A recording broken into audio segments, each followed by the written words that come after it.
ቁጠሩ።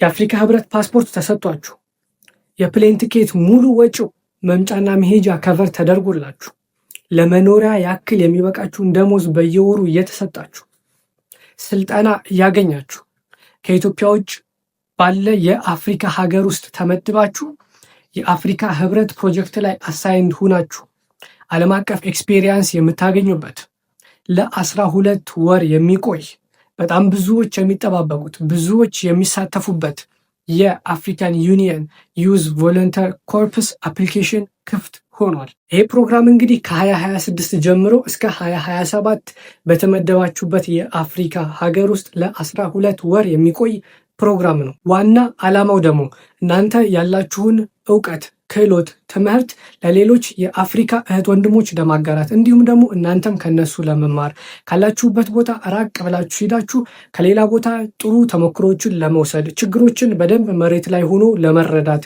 ይህም ደግሞ ለአፍሪካ ችግር የአፍሪካዊ መፍትሄ የሚሰጡ አመራሮችን ለመፍጠር ያግዛል። በተጨማሪም የአፍሪካ ህብረት ለያዘው የ2063 አጀንዳም ግብአት ይሆናል ተብሎ ይታመናል። ዴድላይኑ ደግሞ አፕሪል 26 ነው። ስለዚህ ከዛ በፊት ዶክመንታችሁን፣ አፕሊኬሽናችሁን አዘጋጅታችሁ አፕላይ ለማድረግ ሞክሩ።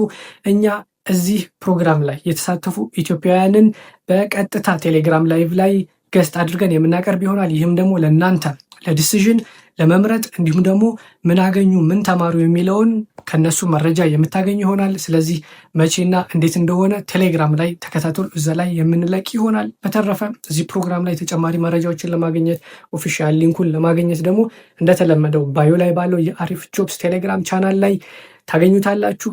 እንደነዚህ አይነት አሪፍ የሆኑ ደግሞ ጸዴ የሆኑ ፕሮግራሞች እንዳያመልጧችሁ ፎሎ ማድረግ ቤተሰቡ ነው። በዋነኝነት ደግሞ የቴሌግራም ቻናሉ ላይ ብዙ መረጃዎችን ከቲክቶክ ከምንለቃቸው ብዙ መረጃዎችን እዛ ላይ ስለምንለቅ ፎሎ ማድረግ ቤተሰብ ሁኑ። መልካም ዕድል።